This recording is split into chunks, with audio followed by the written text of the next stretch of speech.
Hello বন্ধুরা, দেখুন আজকের একটা নতুন রেসিপি বানাবো।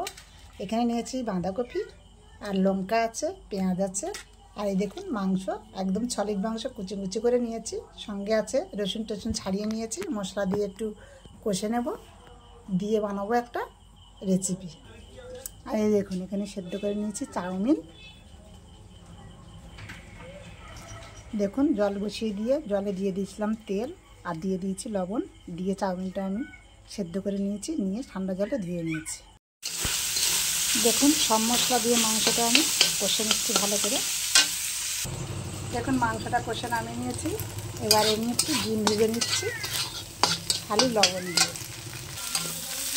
বাঁধাকপি দিয়ে দিলাম, এবার দিয়ে দিচ্ছি কাঁচা লঙ্কা, পেঁয়াজ।